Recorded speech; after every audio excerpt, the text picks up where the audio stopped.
I suppose we should get this going.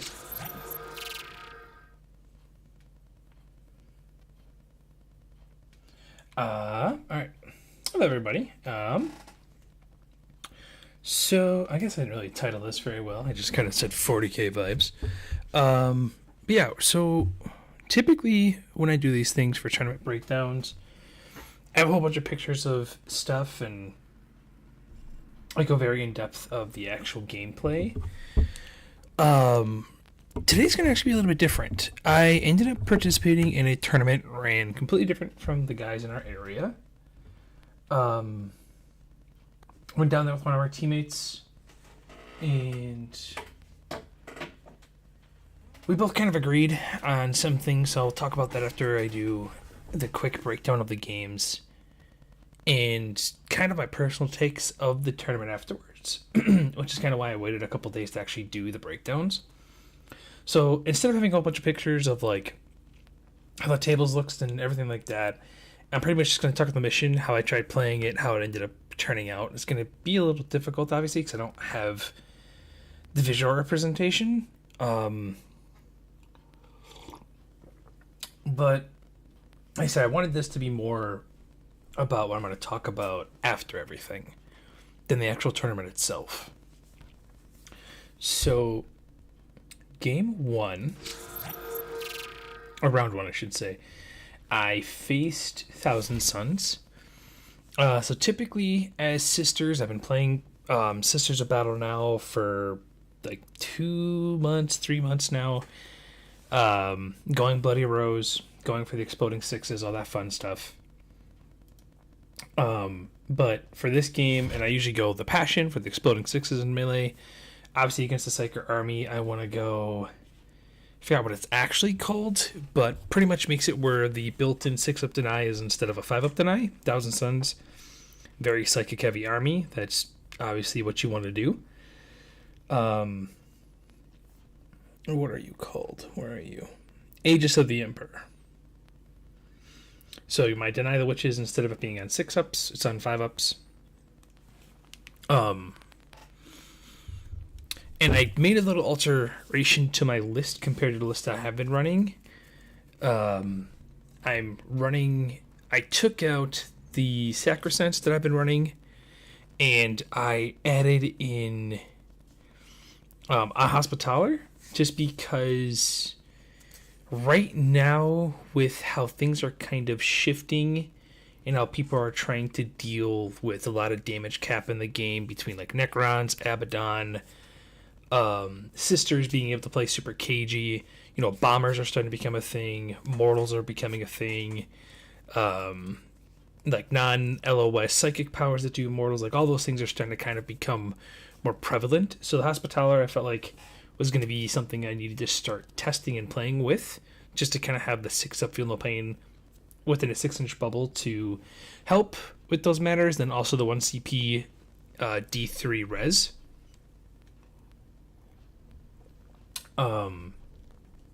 So it was what I tested there, and I had some points left over to let me like my Sephirums.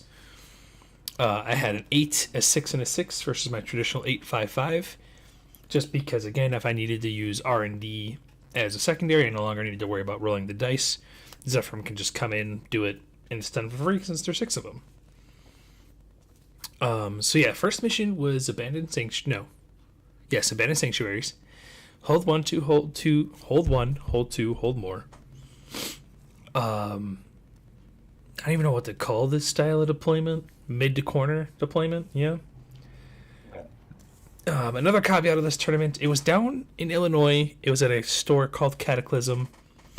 They're pretty old school there. It's all GW terrain and GW place terrain. So what that means is typically, I think every tournament I've personally been to has been player placed, meaning that both players alternate based on the amount of terrain pieces, placing them on the board, maintaining dimensions and maintaining distances between the pieces to make a board advantageous for themselves, and their opponents also have that same mechanic and same concept. But with GW terrain, it's pretty much symmetrical. Every quarter will look like its mirror, so like this quarter will look like this quarter, and this quarter will look like that quarter. So it's a pretty big learning curve, especially because I haven't played on anything like that for almost a year. So a lot of my mistakes, I feel like, probably fell into that category, is the fact of just trying to play around the new terrain, how they had everything labeled, how everything worked. But But yeah, so I had round one, first Thousand Suns. He was going pretty traditional, except for the fact that he was running 3 armigers.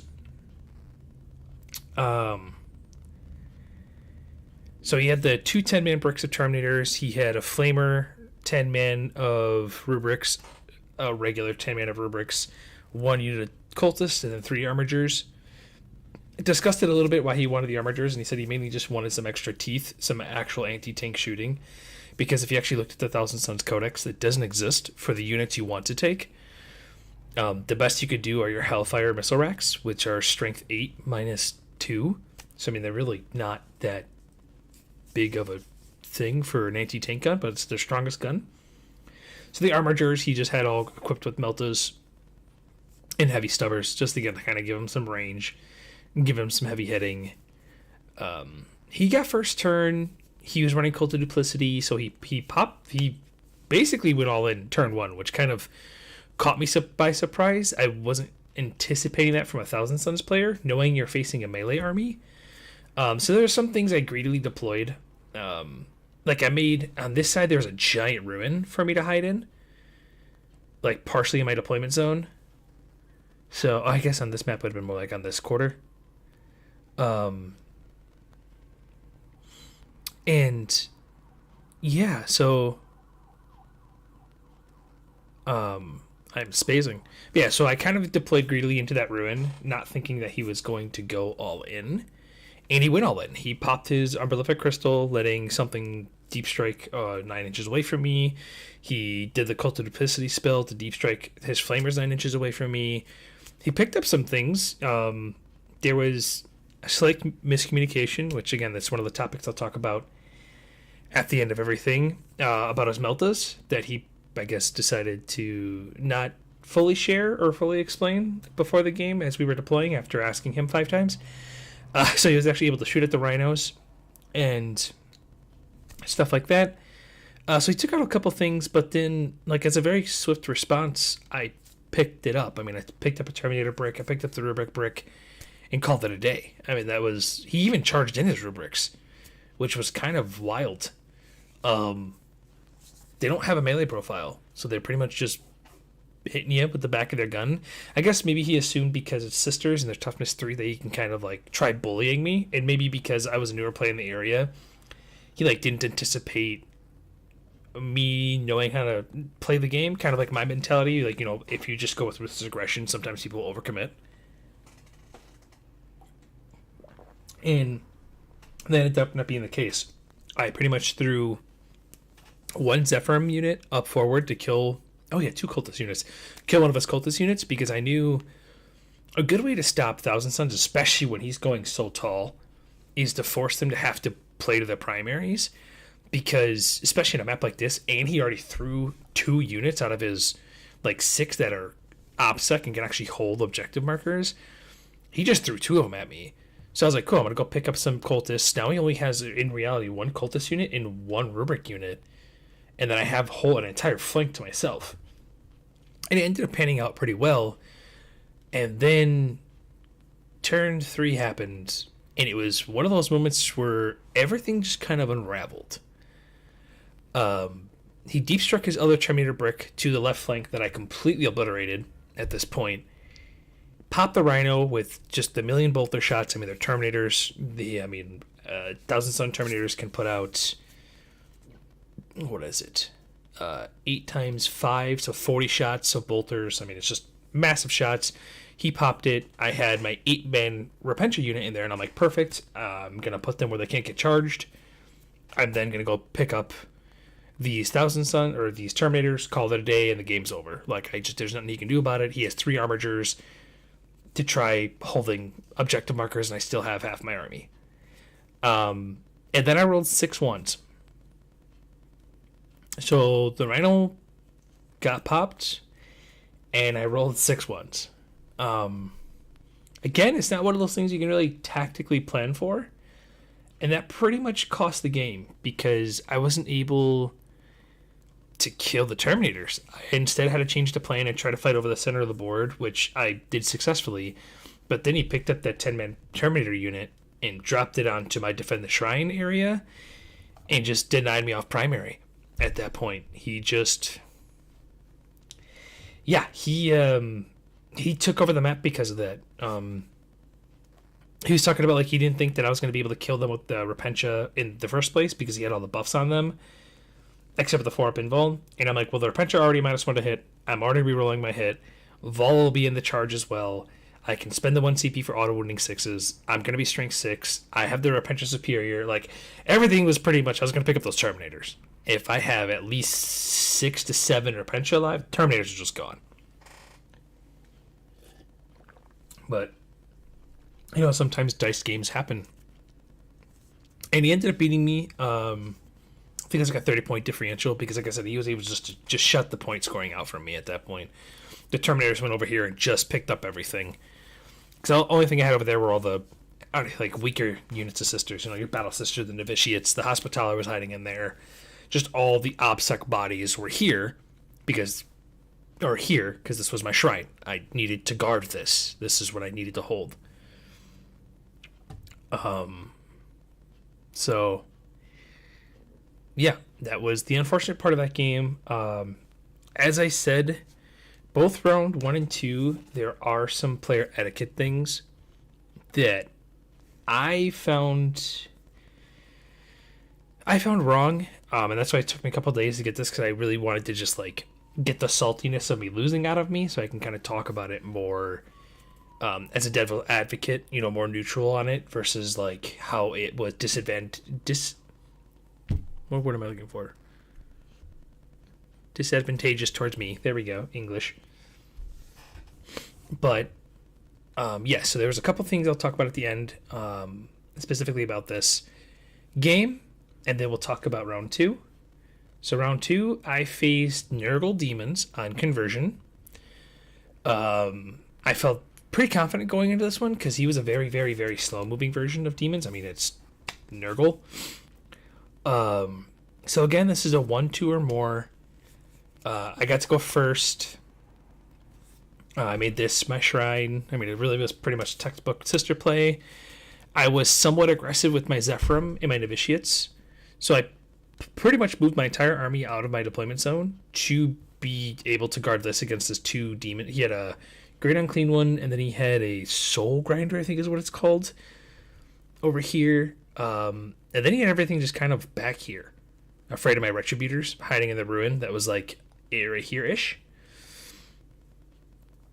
So I decided to go aggressive. I took banners, and I was like, I want him to come out so that my Zephyrim can do what I like to do with the Zephyrim and Celestine, the slingshot. You know, pretty much force them towards the center, shoot over them, pick up the stuff that's behind, you know, the soft bits, you know, the cheap units that they're throwing on objective markers to hold them.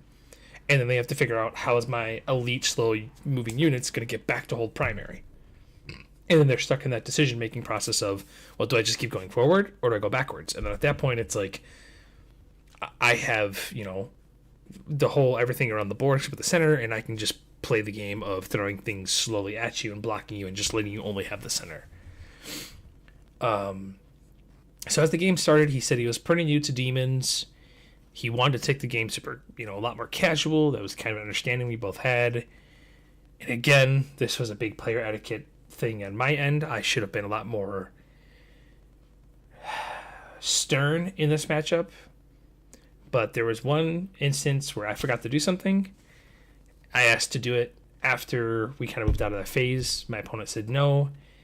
After there was multiple moments and multiple instances and multiple things that I did for my opponent, to let him do a lot of takebacks, redos, hit things like that, and just left a very bitter taste in my mouth after this round, to the point where it's just like, you know, I was pretty much shit-talking the event, shit-talking the players, being very vocal about it too, kind of making my point made, which definitely was not the appropriate response, but at the same time, when it was a consistent behavior that we were seeing between myself and my teammate, it should be known that the way you get that the people are playing there are playing not or with the lack of integrity.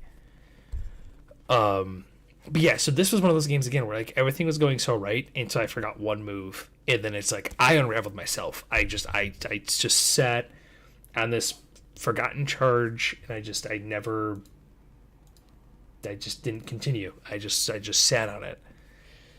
Um, but otherwise, I mean, it was going well. I mean, this bait worked, but I instead decided to commit Retributors to the center versus my Shrine, which again, like I said, every single one of these games, there's definitely things I did wrong, and I think that was my biggest mistake. Is I shouldn't have tried to secure this flank because there was no reason to. I should have just secured my Shrine and called it a day. Made sure that I was just pumping Meltas over here, making sure that I was throwing Repentia into here. I was too afraid of the Great Unclean One's Warlord trait where he does mortals for every wound he takes on a 4-up. Like, I should have just committed to the fact that this was my Shrine. I only need to hold this. The center of the battlefield will be won by me because he's only got big dumb monsters. As long as I get 2 models on the center, he's got to figure out how to stop it. So that was definitely my tactical error. Was like I said, I got too honed in on playing this like 3/4 of the board, like triangle concept, instead of just playing to my missions.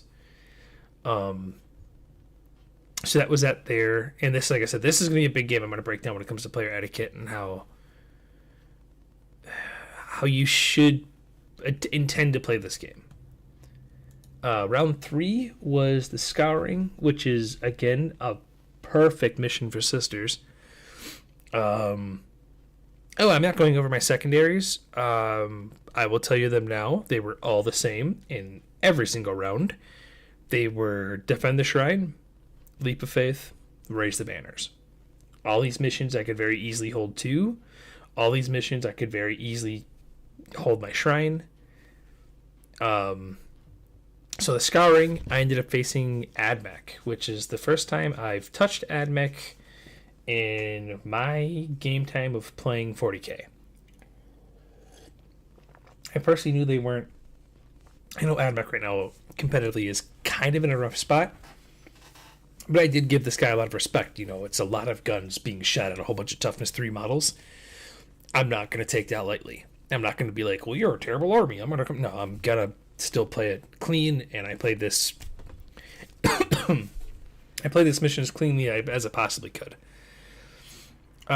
So he had like a big death brick of Rangers. It may have been 2 groups of Rangers. I don't even know. There was just like 50 models in this like dense terrain down this clear middle shooting lane, which, by the way, another massive deficit of GW placed terrain is they absolutely love leaving the center of the battlefield open for shooting. So if you know you're going to a GW terrain placed tournament, just take a shooty army. Don't try to be cute with melee, or if you're going to go melee, put everything in a freaking Rhino. Just put everything in transports. Don't try to play with a whole bunch of models on the table, because you are not going to be successful. Because the center of the table, you will never be able to hide. There will be no ruins for you. There will be no dense terrain. There will be nothing. There will be nothing here. It's just going to be an open land in just an open firing lane. So I knew that right away. I'm like, I cannot fight over this. It's not possible with my army. He's got a whole bunch of big guns that can just melt through my Rhinos, and he's got a whole bunch of little guns that'll eat up everything else. So I had first turn again, tragically, and he pregame moved the like cavalry units all forward, which gave me the opportunity to be a little cheeky turn 1. So, oh no, he went first, didn't he? I'm trying to think. No, I went first. So maybe it was top of turn 2 I did it. Yeah, it was top of turn 2 I did it, because he was trying to do the mission secondary, which was scanning an objective marker. And so I just made a whole bunch of charges over here. I charged the Rhino first, so that way, if he was going to Overwatch, I wasn't going to eat a whole bunch of bullets into my Repentia. And I kind of just played that game of whatever he put here, I just like moved the next Zephyrum unit forward and charged into it. I moved like the next Zephyrum unit and charged. And then he finally committed resources to the center of the battlefield, letting my Retributors step out, take their shots in their giant new free-firing lane. Celestine made a charge into the center to hold it for a turn. Yeah, it was pretty much... I denied him a whole bunch of primary because I wasn't committing anything to the center. He wasn't committing anything to the center. So I knew as long as I could find the 1 or 2 weaker of the objectives, then I could just pick them up and kill him. This side was really easy for me because there was a world where he could have been outside of the ruin and holding this objective marker, meaning that my charges were not able to be overwatched. So that was pretty much how I played this mission. And again, I went pretty much to how you want to play Sisters. I played slow, I played methodically. Turn 5, I had everything dead, but at that point, it just didn't matter. I think I won like 91 to 50. I mean, it was just a very, very clear, easy cut plan game of Sisters.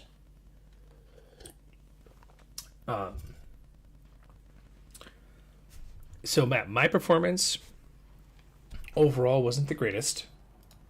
I went 1-2, first time in a long time that I've gone 1-2.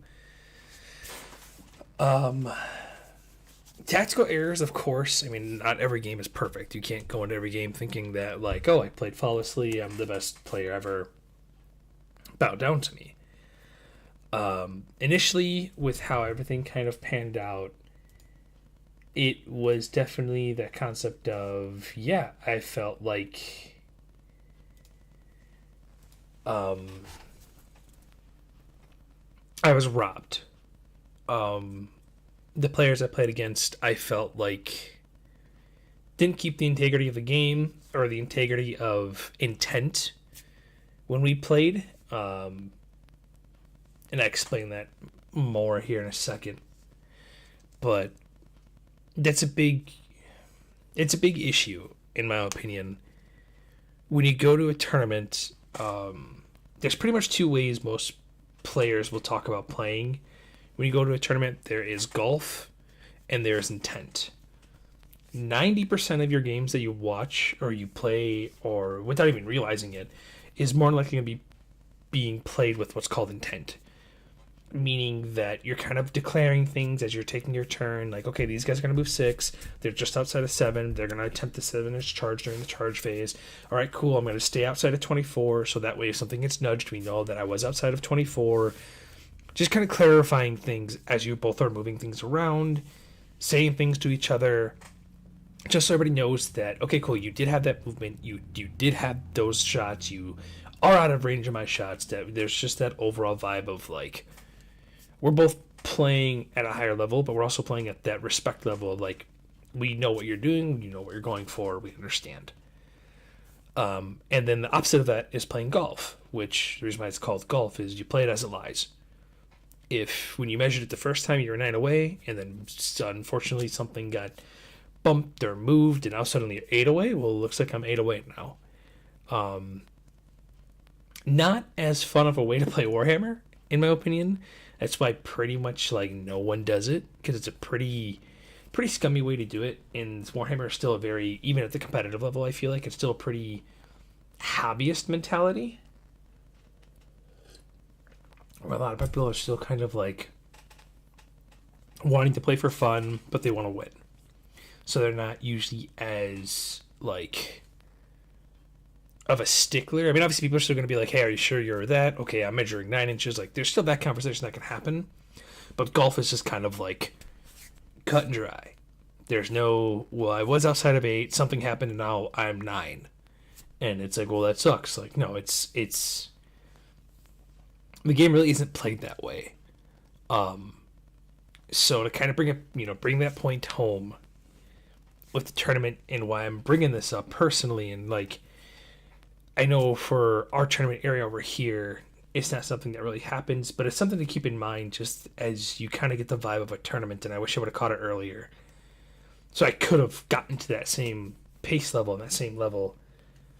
So round 1, as we're deploying things, my opponent tells me his armatures can move X distance and they have 24-inch range meltas.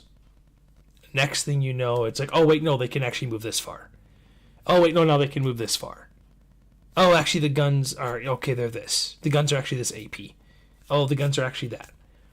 And then I'm asking him, because I'm about to put down my rhinos, and I kind of wanted to put them in an advantageous spot where they're just not completely out of the game for 2 turns.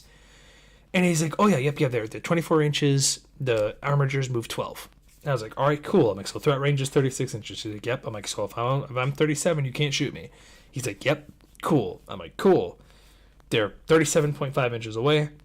We start the game. He moves everything, looks at his data sheet to check how many shots everything has, and he goes, oh, wait, they're 28-inch shots. And I sit there and I stare at him. I'm like, what? He's like, they actually have 20-inch range, 28-inch range. And I was like, okay, when did that happen? He's like, I forgot that I gave him some buff. And I was just like, cool. What are we going to do about the whole situation with my rhinos? And he's like, what do you mean? And I'm like, we talked the entire deployment time, and you confirmed the guns were 24 and you can move 12. So if I'm 37, you can't shoot me. And he goes, oh, well, I was wrong. So again, it's kind of a little bit of a new annoyance that when people are playing things that are new to them. So again, that could have been an honest mistake, but it was a costly mistake for me. It ended up making me lose a Repentia unit and a Rhino turn 1. Where in reality, after discussing everything during deployment and him supposedly checking his data sheet multiple times, I was supposed to be out of range. Wasn't willing for me to do any movement afterwards, like just to put them straight move backwards so they're out of range.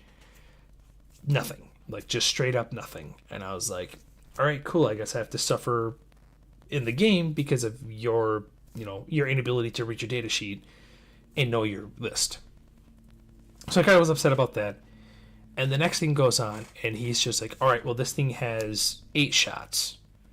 Rolls the dice, and then he's like, actually has 6. And I was like, okay, just re-roll it. And he's like, well, I missed 2 anyway, so we're okay. Yes, that's kind of like the point I'm trying to make. Like, that's why I said I'm trying to be as neutral in this as possible explaining this. Like, I'm already starting to kind of get, like, heated again. So I'm going to try just staying as neutral as I can. But yeah, he then, on a pretty consistent basis, did this a lot, where he's like, oh, this unit's got 10 shots. Actually, wait, no, they have 8, but I missed 2, so it's fine anyways. And it's like, that's not unfortunately how that works. And I tried explaining that multiple times. He kind of was like, okay, it's fine, though, it's fine. And I'm like, it's not. And it got to the point where it's like, somebody had to yield. And for me to just progress the game, I was like, whatever, fine. It is what it is. And I don't want to say it altered the game too much. Like, it was more of an annoyance. I mean, are 1 or 2 dice really going to make or break a 10-man unit dying? More than likely not. You know, when you have 50 shots and you're rolling 4 extra dice, you know, it's neither here nor there. But it was, like I said, it's more of that integrity thing. You know, we discussed about it multiple times, the whole concept of playing with intent. And it just kind of went out the wayside. So I was kind of like, all right, I'm getting a little annoyed at this. Like I said, it just was rubbing me the wrong way. I wasn't happy about it. The guy ended up winning. He was like an okay guy to talk to, but he was pretty arrogant. The entire time saying that, I'm probably going to win, which is fine. Sometimes people have that arrogance level as a psych out, that extra, like, oh, if I show I'm really cocky and confident with my army, maybe they'll make more mistakes, but I don't know. That's just me assuming the individual's personality. I don't know the guy at all. None of this stuff could have been on purpose. Trying to give him the benefit of the doubt. But when the behavior is consistent, that's when I get upset. And it was consistent. The biggest one for me in that game was the Melta. Because, I mean, I think I asked him 8 times about that damn Melta. And how far I needed to be away from it. And every single time was just, oh, you're good. Like, just 24. And then, oh, wait, it's 28. And they doesn't even give me the opportunity just to be like, all right, cool. They're at the edge of the board. You can't shoot me. You can go ahead and remove your armature. Which I would be okay with. Like, if he realized it was a mistake, because I've done that before too, where it's like, oh, hey, by the way, I forgot they actually have this threat range. Did you want to remove them? Did you want to put them in a different? I've done that dozens of times where I misread something, or I thought I said 12 and it was 16, or 16 and it was 18. And I always tell them, like, hey, it's 2 inches. Do you want to be that 2 inches further back? Like, I made a mistake. I have no problem with you rearranging that movement. That's the kind of mentality that I have seen in the game, and I've kind of, I don't want to say learned to expect, but that's what I've seen for what I've done, and I've had reciprocated back to me. And then the cherry on top were, I kind of went off a little bit, just like out loud to myself, like not at an actual individual, was round 2. So as I said, we're kind of talking pregame, and the guy's immediately just like, I want to play this casual. Like, I want to keep this like tournament level, but I want to play casual. If you have any questions, if you want to redo something, like, he just straight up sets the pace of like, he wants it to be a chill game. Let's take our time, have some fun. I was like, hey, cool, no problem. I just had a loss I didn't want to have. It'll be nice to kind of just have a game where everything's kind of free flowing. Awesome. Pick our secondaries, do our deployment. I do my first turn movements. His turn 1 begins. He starts moving everything. He's like halfway through his turn, and then he goes, oh shit, I didn't want to take that secondary I took. He wanted Psychic Interrogation, not Warp Ritual. Because he's like, I didn't want to fight over the center. And I'm like, you know what, no big deal. It's, we didn't go that far, whatever. We can swap it out. So we swapped it out, and then pretty much after turn 1, when things actually started, like him actually getting closer to me getting closer to him, it was a lot of just him redoing stuff or double checking things or rereading things, and it's this profile, not that profile. Oh wait, these guys have this gun, not that gun. It's this strength, not that strength. And these are RTTs, so like these aren't like super high level play, but they're still a tournament.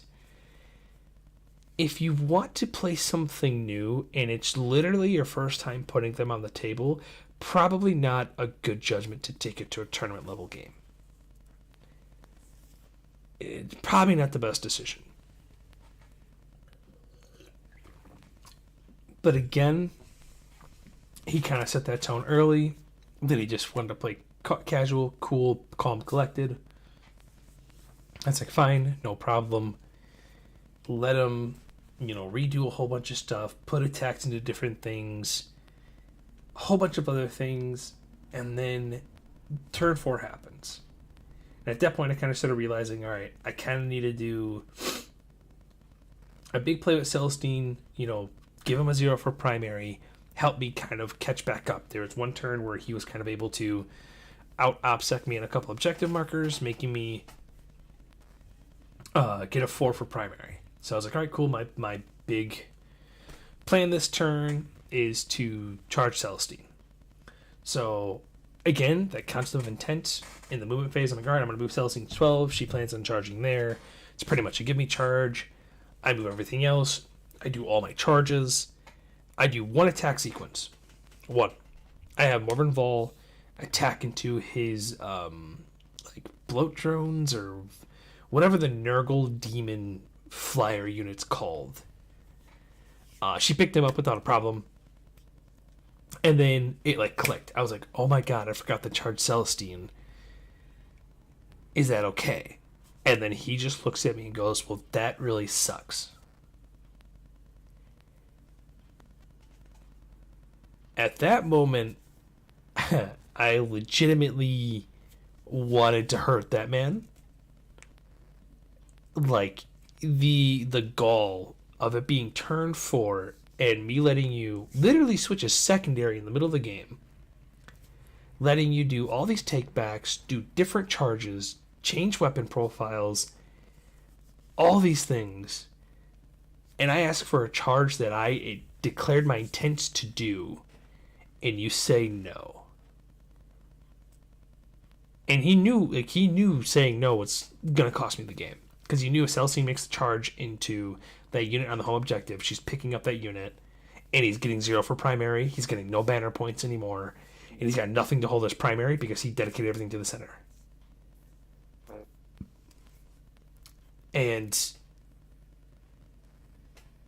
I lost it. I was cussing out the rest of the game. I was very upset with the player. I didn't listen to him at all anymore. I wanted the game to end. I like I said, I kind of snapped at that point, and like I said, I very publicly said the players here are shit. The players here are trash. The players here need to learn how to play the game. Like I was, like I said, I got very livid and very angry very quickly, and like I said, I made it publicly known that the players at this tournament are scummy, that, you know, there needs to be a better system here in play for you guys. You guys need to get to learn the game better. All these other things. Was it one of my best moments? No. Was it a little bit of a salty moment? A little bit, but I think it was more just that. But like I said, the gall of everything I gave this guy, handed him it out on a silver platter, and then nothing. Like, literally nothing is reciprocated. And it just... I don't know. I was very, very upset. I said, I'm getting emotional now. That's why I'm kind of taking my moment here. Round 3, my opponent was dope. I mean, he was just kind of like... Again, I kind of think he knows he's playing a weaker army. I think he said he's newer to AdMech as well. He at least knew how to play the army. Like, he knew the rules, which was nice. We didn't have to walk through. I didn't have to tell him how to play his army, which was kind of cool. Like I had to do for the Demons player and the Thousand Suns player.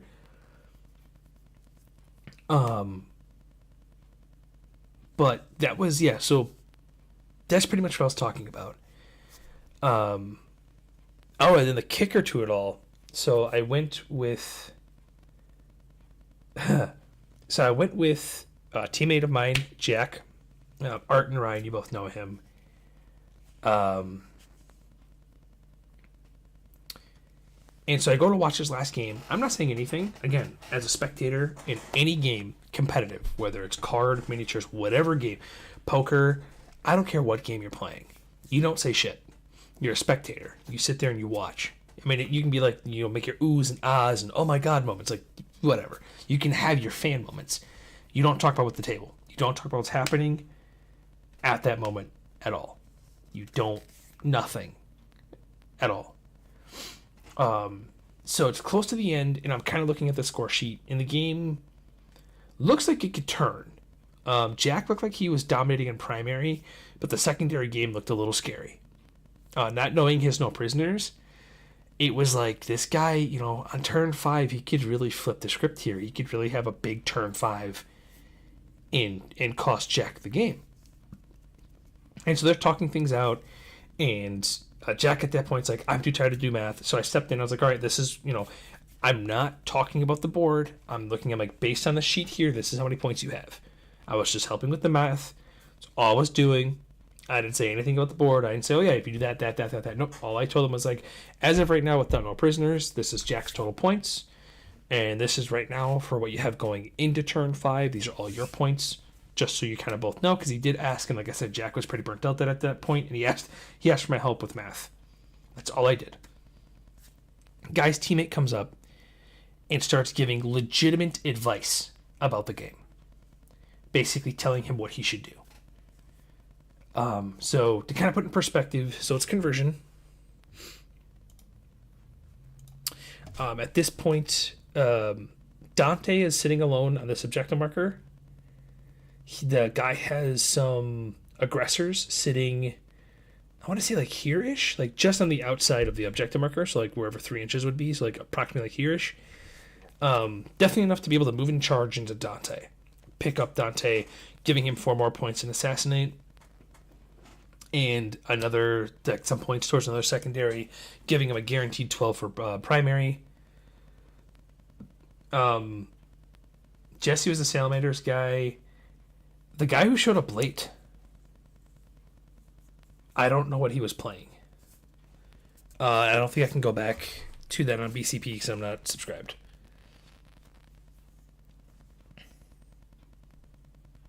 Oh, never mind. I can go back to it. Um,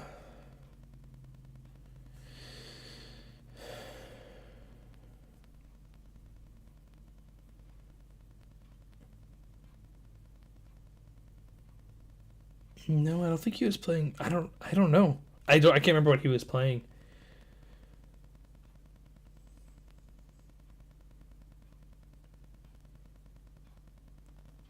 I can't see teams on here either. Or maybe on placings. Oh,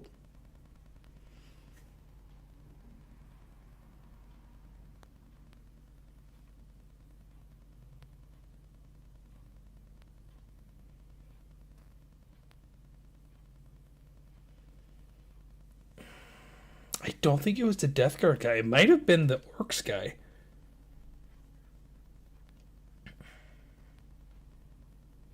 Because he showed up late. So I think it was the guy that was playing Orcs.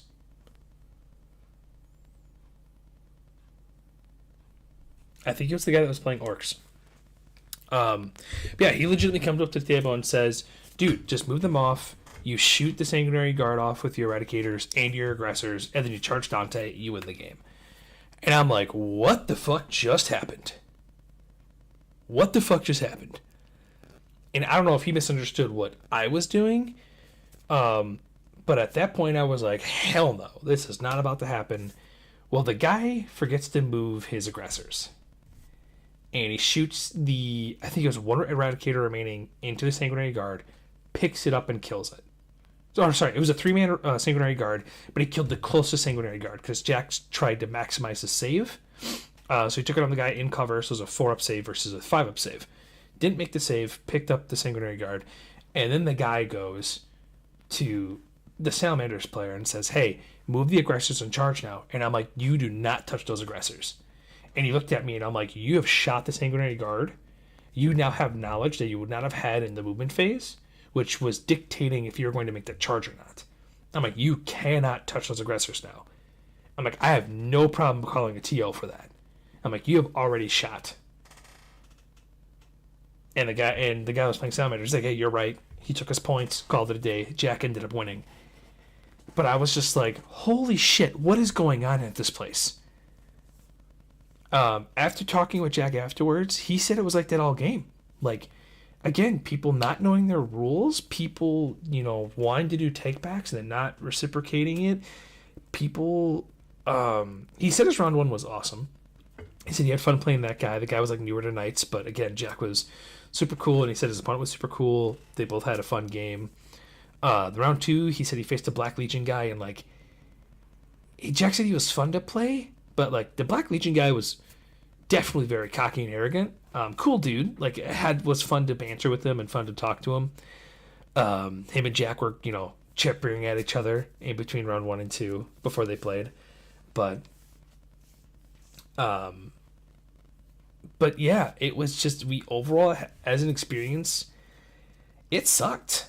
Player wise, tournament wise, TO wise, the way it was ran, it's a shitty tournament series. And I don't want to be that guy, especially coming from up here and to visiting another stores in groups in communities tournament experience, because Jack and I are spoiled, and we said it, and I know, Ryan, you've probably heard this an upteenth million amount of times now, what you guys have done for Warp Storm and how you've decided to run it.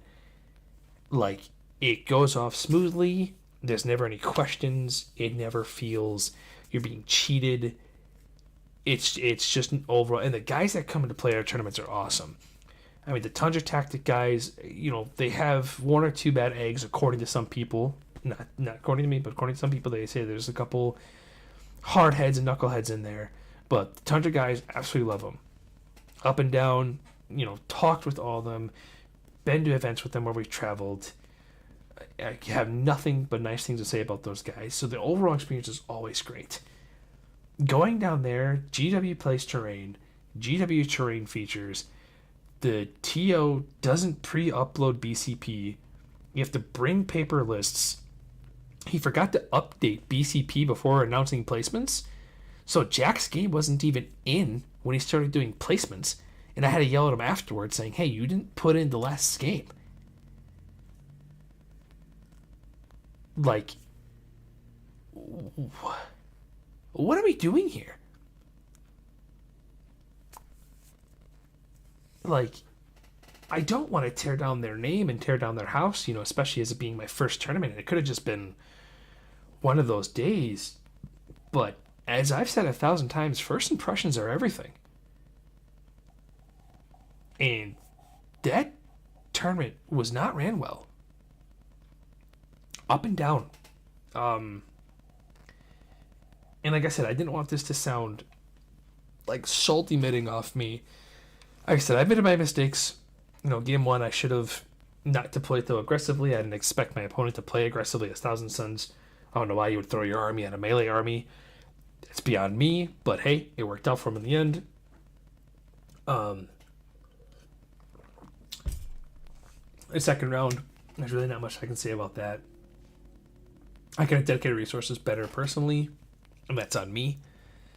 Game one, round 1 and 2, very winnable by me. I feel like I just let the environment get to me, but that's for sure. That's for sure an issue, and it kind of opened my eyes a little bit. And I talked about it later with a couple more of our teammates afterwards, and it's like, a lot of it is on me. I shouldn't have just rolled over and let those things happen in my games. I should have been a lot more diligent and use my voice more and say, hey, nope, you've got to re-roll that. Nope, you've got to do this. Nope, you've got to, I should have played with the same intent that they're playing with. It's a tournament. They want to win just as bad as I do. I don't know how much calling the TL would have done, to be completely honest with you, especially with it being their house and I'm the stranger. But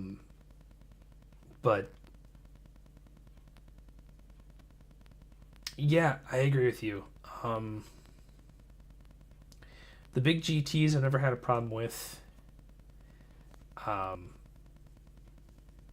know Jack and I said we'd never go back, but I kind of have that personal animosity now where it's like I want to go back and just take it away from them, take that win. But yeah, it left a pretty sour taste in my mouth afterwards. Like I said, it's just from the top down. And again, it could be just because we're spoiled. We do have the Warpstorm series. It's ran flawlessly. But yeah, that tournament was rough. That tournament was not great. 100%. 100%.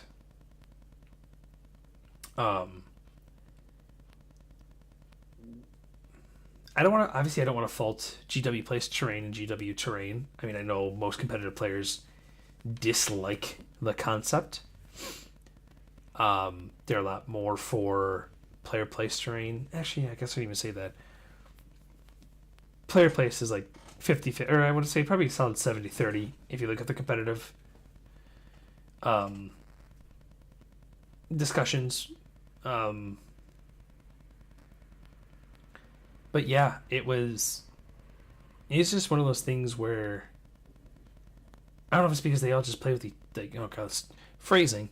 All these guys play against each other all the time, so they kind of just know what they mean, and they're just not used to describing it I don't know. These are all regulars for the RTT series. The TO knew them all by name. I don't know. Like I said, it was a bizarre experience. Played against a whole bunch of people that do this regularly. And I don't know. It's a bad feeling. Like I said, we both left. We both felt exhausted. We both felt like, I don't know. Jack did well. Jack got third. And I don't even think he cared. Which sucks, because that was our first tournament representing Warpstorm. We took a third in a disadvantageous setting. And neither one of us really cared. We both kind of just wanted to get the hell out of there. We both wanted to leave. We both wanted to not go back. But after thinking about it, and me being the petty human being I am, I'd love to go back at this point. I'd love to go back and actually take a win away from these guys. I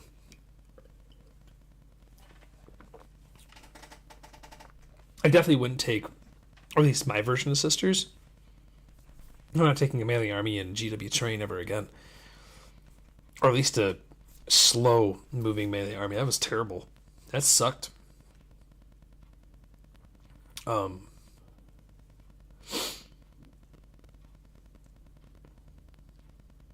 But yeah, that was kind of why I didn't take any pictures. Like I said, I got really upset. I deleted a couple pictures I already had taken. I said I just got into like a really bad place, and I wanted to just kind of let everything simmer in. You know, let that zen moment of myself go through and just take it, like I said, as a devil's advocate. I'm that kind of person. I'm always wanting to be as fair as possible. Yeah, it was Black Legion first. That guy was bringing some spice too. He had some blue horrors and I think flamers in his list. The flamer, Jack said that's what got him. He deep struck the flamers, and Jack just like played way too aggressive, and the guy brought him on turn 3 and just torched his shit. Those flamers from the Demon's Codex, disgusting. Disgusting. D6 plus 3, I think it's like strength 5 minus 2. Ugh. They're disgusting. They're really strong. Slaanesh Demons in second. I didn't see that guy play at all, but I'm pretty confident he's just running like what you saw with old Slaanesh Demons, where it was just couple Keeper of Seekers or Keeper of Secrets, Demonettes, Fiends. Yeah, it just kind of looks like the very classic Slaanesh-y stuff.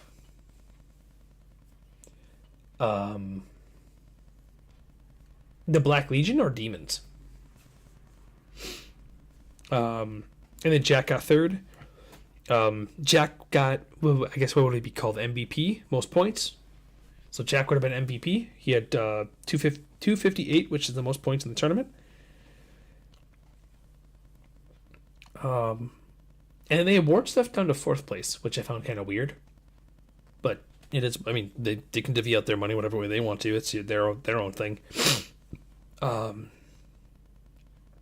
But yeah, I ended in 11th with 198. So again, not even a well-scoring tournament for me.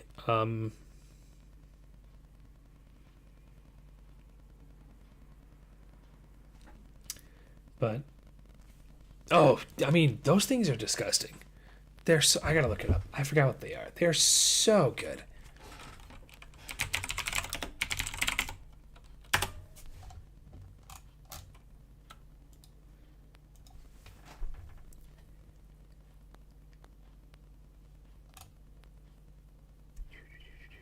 That's not what I want. Is that what I want?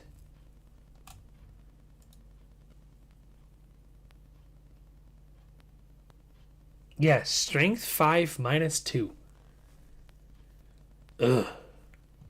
And I believe 12 inches. I believe in the Tundra chat, or the Tundra boys said there's a way to make them either strength 6 or AP 3, something like that. Like, disgusting. They're good. I watched Goonhammer do some demons versus Harlequins, and oh no, there's a spell. Yeah, 650. There's a spell that gives the flamers an extra AP, I think. From then like one of the Lord of Changes. I don't know if it has to be the. I know there's a spell. Maybe that's what the spell is. +1 to wound. Regardless, these things are gross. Yeah, they're good.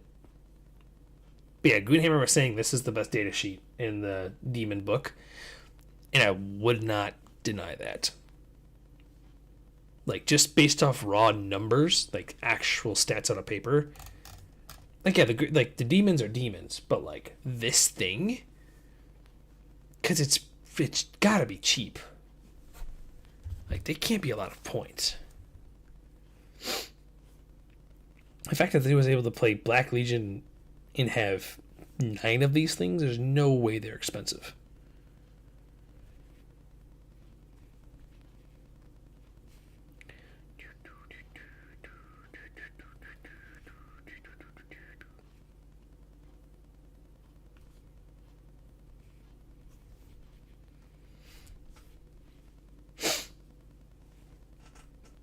They're 25. Oh, peace.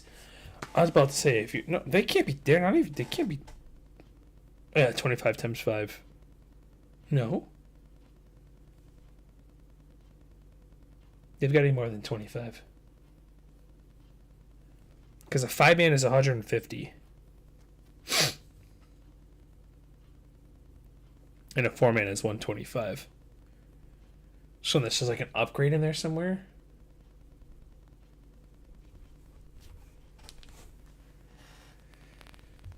But yeah, they're gross as shit, dude. They're very strong. Very strong. And the fact that you can't just throw them in a CSM army is also goofy. A little wild to me. But on that note, I want to try and get on a lighter note. I know I just completely shit on another tournament series. But yeah, overall, like I said, I don't want this to be that. I don't want this to be where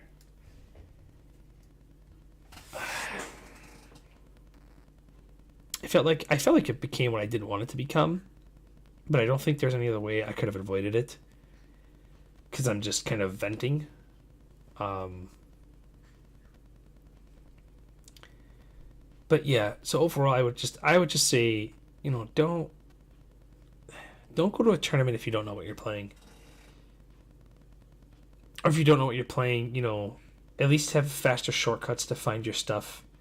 I mean, the dude had a fucking Microsoft Excel sheet for his spells and warp powers, man.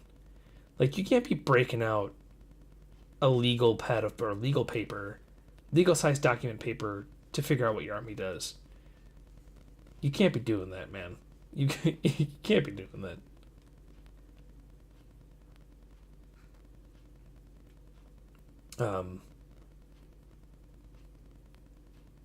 So yeah, that was that. Plans going forward. Obviously, we got the stuff in October. We have the RTT. We have Dragonfall. If somehow, some way I can manage it, I will be on my new army in October. That might be a little ambitious of an ask, but it comes down to painting. I feel like I got a good rhythm. It took me about 2 hours to paint one troop or one model, so that's not horrible. And I could probably expedite the process if, I just do all the base paints on everybody. And if I want to add the checkerboard patterns later. But yeah, I plan on jumping on over to Harlequins. That seems to be the plan. Got my Death Jester finished here. I got one of the troops finished here as well. But yeah, that's the game plan.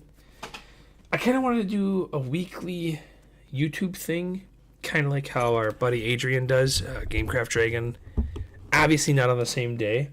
It's just today I knew I was going to have the free time. Unlike the rest of the week, I'm not sure if I'm going to have that free time. But yeah, I kind of wanted to do kind of what he does, but more geared towards the competitive side of things. I definitely, now that the actual codex has been out and some people have actually been able to look at the codex and we actually have a little more clarifications on rules and relics and warlord traits and all that fun stuff, we can actually play with Battle Scribe. Maybe I can, we'll have a Votan day and just spitball ideas, go over the synergies some more. Even though I'm fairly confident at this point, the Leagues of Votan we see right now will not be the Leagues of Votan that we will see in competitive play. I don't know how other tournaments are going to allow Votan right now, because you technically can field an army. It's not going to be good, but you can field it. Judgment tokens are still judgment tokens, so they're going to probably be arbitrarily good. But they're not going to be like, oh my gosh, it's Votan, like when they have the Land Fortress. But if the leaked release dates are real, we could have full Votan by November, and God knows what happens there. I did see that apparently the data slate for Kill Team came out today, so that could be a precursor that 40k is down the pipeline. Could be later this week. Could be next week. So that's something to kind of hold our breaths for. Hopefully there's a lot of changes to secondaries and how we play them. I don't know if I want any army changes, like to actual models. Big thing for me would be, obviously for Necrons, don't make the Silent King core anymore. I feel like that should be number one. I don't know why anybody thought that was a good idea. I feel like it was one of those things where it was like in an email as a joke and somebody took it seriously. But yeah, that guy just shouldn't be core. Let's get rid of that, please. I don't know AdMech enough, but man, they need some kind of love. The fact that man that I faced, he worked so hard to kill my army and still just lost by like 40 points. Like, they need something. I'd love to see Custodes get something, but a lot of people made a very valid point. They're at a 50% win rate, so they're probably not going to get anything, unfortunately. I personally don't know how people are doing so well with them. Maybe it's just getting the good matchups. I don't know. I'd love to see Infantry for Custodes get back OPSEC. I'd love for Bikes to use defensive strats again, just making them heavier cost. Be a cool idea. People are saying that they should increase the points on Harlequins because they're still being successful. From looking at the data sheets, since I'm now like actually looking into the army, I don't know if point increases are going to accomplish what people would want to take away from that army. At this point, I don't know what you could take away from the army to stop them from being good. Because, maybe a movement nerf? I don't know. But that would be weird to change their movement. Because the army, it's just like, they move so fast, they're so mobile, but then you kind of take away from the fact of what they're supposed to do. That's like, that's their thing. They're supposed to be fast, they're supposed to be mobile. You're not supposed to fight them in a straight up fight. That's not what, that's not what Harleys want to do. They want to dance around you, they want to play, they want to... See, I don't know how you would, quote unquote, fix them to not be as dominant. Even though I don't think they... Did they win a tournament this last weekend? I don't remember seeing them taking a victory. People were saying some changes to Tyranids. I don't know what the change would be. Maybe something about the synapse would be cool. Stop that nonsense. That'd be exciting. It's very annoying when you take out 7 warriors and they don't have to take a leadership because the synaptic link is a thing. That's annoying as piss. So maybe altering that in some way.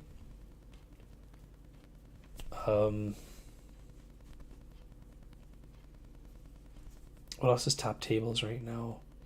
Creations of Bile. People are saying that this should be On a 4-up, they fight on death. Because they took the fight on death away from Darkseideth entirely from Harlequins, so they're saying that they should do something for the creations of Bile. I don't know, maybe don't get rid of their fight on death, but get rid of their +1 strength. Like, let them just have the movement in the fight on death.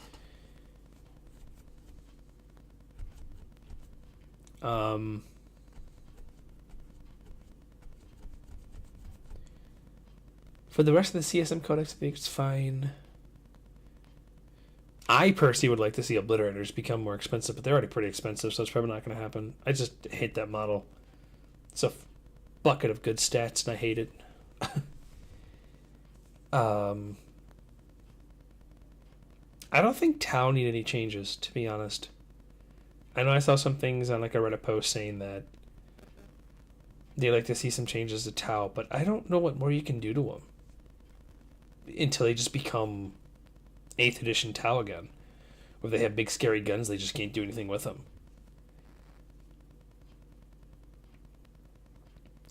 Because people were saying like maybe limit the rerolls of the hammerheads, maybe I don't know. Like I don't realistically think you can do anything more to Tau and keep them viable. I wouldn't be surprised. Actually, I wouldn't be surprised if they do something to flyers again. Whether, it's something where they don't let flyers fly off the board, or they change the bombing to, be extra points. I don't know. But that's probably something that I could see them doing. Hitting the Harpies and hitting the Sunshock Bombers. I could definitely see those two being affected. Trying to think of what other armies out there that are like still at least performing decently. I don't think Marines need to be touched. I think they're fine. I don't think there's anything wrong with... Oh, I guess for Sisters, fix the secondaries. Make it where they have to play the game. Just don't let them be able to sit in their deployment and, passively score 85 points. That's just not okay.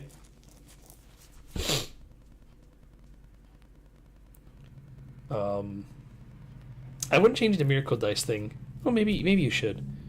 Because pretty much everybody's just playing Bloody Rose now, and nobody's playing any of the other...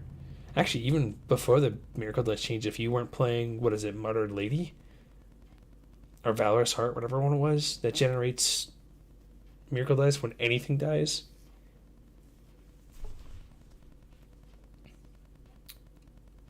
Self-report?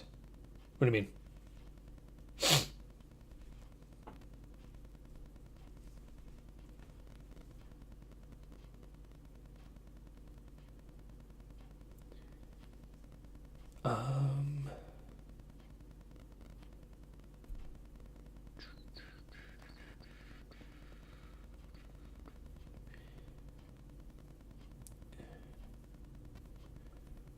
Oh, yeah. I mean, Sisters are just, they're in a stupid place. Like I said, if I play intelligently, I should never move my army out of my territory until like turn 4. Yeah. But, yeah, I mean, Sisters... Leap of Faith, I don't know how you would even change that. Leap of Faith is already pretty constricting. Defend the Shrine needs to be changed. Maybe you make it your opponent's territory, and then it's just never taken. Then maybe people just take Sacred Grounds, but then it's like people will bitch about Sacred Grounds. I guess if you force them to take Sacred Grounds, they can't take Banners. Or R&D, which is like the other security blanket for Sisters, so... Maybe it is just finding a way to just nuke Defend the Shrine, making it unplayable.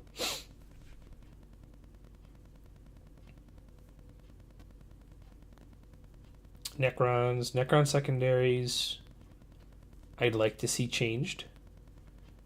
I again, end of battle round should be pretty much how all these objective based ones should be scored.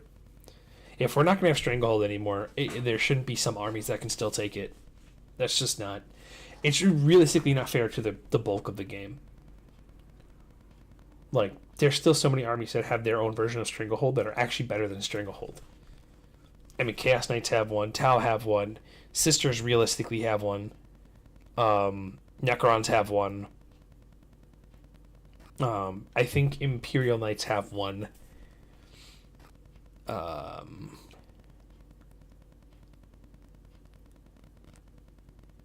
That's all I could think of off the top of my head. Like, it's just goofy.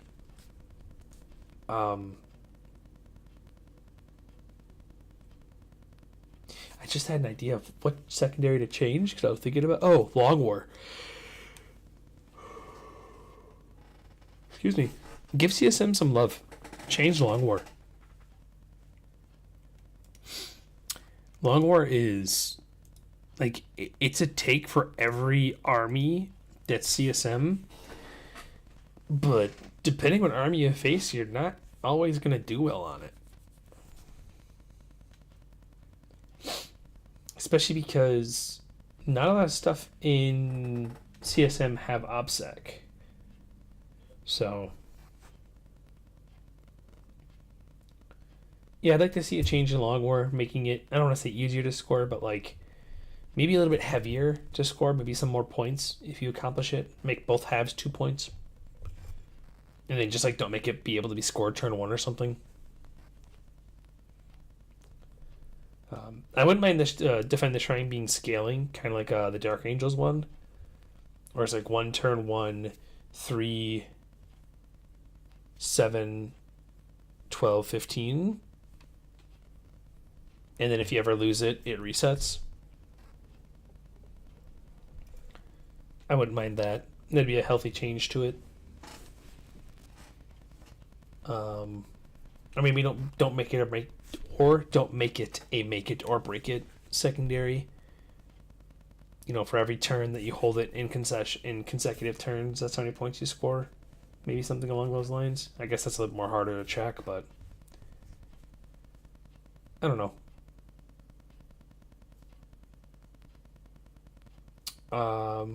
But yeah, I think I'll wrap it up there. Thank you guys for stopping by. Like I said, I plan on doing this definitely more often now. Currently no game or tournament plans this weekend, especially no tournament since I work this weekend. I know I have a plan to pick up my boats for Sisters. That's probably going to be on Saturday. I might talk to the guy and see if I can do it on Thursday since I have a short day that day. I'll message him tomorrow. But I might be on later on this week if I get bored. Who knows? I close a lot this week. Or for the remainder of the week, I should say.